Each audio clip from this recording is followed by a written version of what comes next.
Cette cérémonie revêt un caractère hautement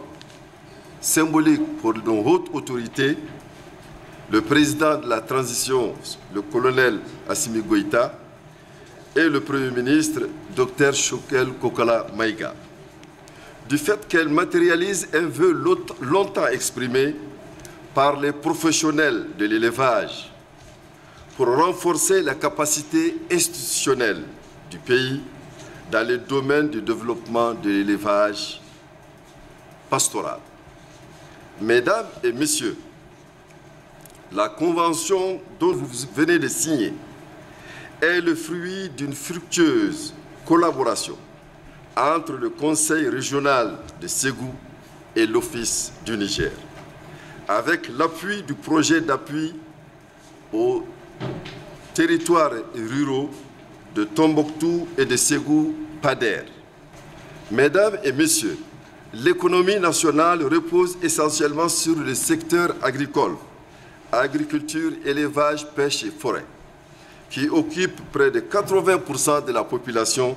et intervient pour environ 40% du produit intérieur brut. Dans le domaine spécifique de l'élevage et de la pêche, le basculement du climat général d'insécurité dans le pays du Sahel a fortement impacté les systèmes traditionnels de production, avec comme pour conséquence l'exacerbation des conflits intercommunautaires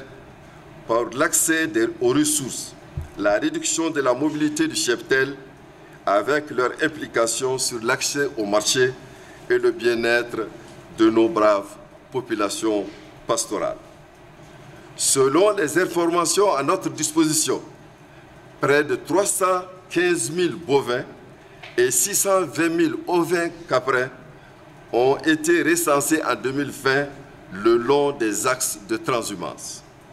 Ces mouvements cycliques, en l'absence de mécanismes et de gestion de contrôle, peuvent être source de tensions entre les communautés. Vous comprendrez aisément tout l'intérêt que le ministère de l'élevage et de la pêche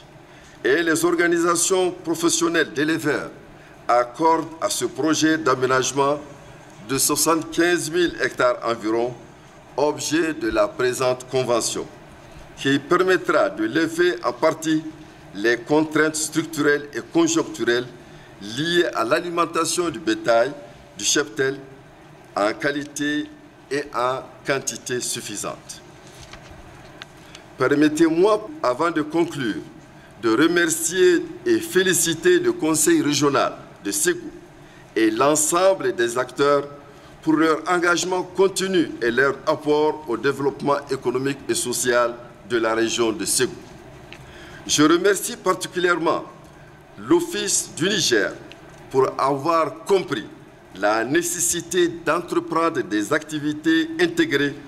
pour le bonheur de l'ensemble des communautés.